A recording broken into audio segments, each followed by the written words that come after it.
ஸ்ரீ அவந்தி திருத்தல மாஹாத்மியம் 61ஆம் அத்தியாயம் இடைக்கால மாதத்தின் மகத்துவத்தின் தொடர்ச்சி.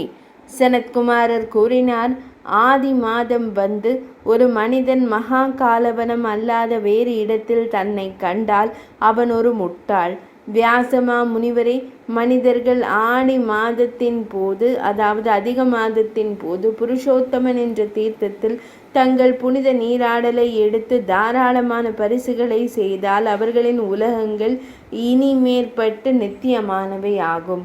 பகவான் ஸ்ரீ ராமபிரானால் பூசப்பட்ட புருஷோத்தமரை வணங்கி சங்கரருடன் இணைந்து உமாதேவியை வணங்கிய பின்னர் ஒருவர் 100 விரும்பிய பொருள்களை அடைகிறார் மற்றும் விஷ்ணு லோகத்தில் கௌரவிக்கப்படுகிறார்.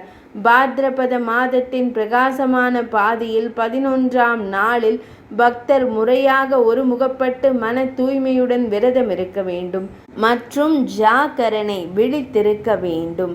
இதனை கடைபிடிக்க வேண்டும். பகவான் ஸ்ரீ மகாவிஷ்ணுவையும் வழிபட்டு புருஷோத்தம சாரங்கள் ஏரியில் தினமும் தெய்வத்தின் நீர் ஊர்வலத்தை நடத்த வேண்டும். அவரது புண்ணிய பலனை கேளுங்கள். அவர் மகன்கள், மனைவி மற்றும் செல்வம், பரிபூரண நீண்ட ஆயுள் மற்றும் செல்வங்களை பெறுவார். 3 உலகங்களிலும் அவர்களுக்கு, அதாவது அத்தகைய பக்தர்களுக்கு எதுவும் அணுக முடியாததாக இருக்கலாகாது.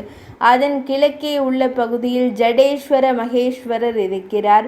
அதன் கரையில் மன்னர் பகீரதர் ஒரு துறவியாக நிற்கிறார். அந்த மிகச் சிறந்த தகுதி வாய்ந்தவர் தவம் செய்து பெரும் புண்ணியத்தை அடைந்தார்.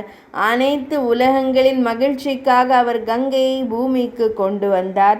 அந்த மனிதர் தீர்த்தத்தில் புனித நீராடி திலதேனுவை, எள்ளினாலான பசுவின் உருவம், அதனை காணிக்கையாக தானமாக கொடுக்க வேண்டும்.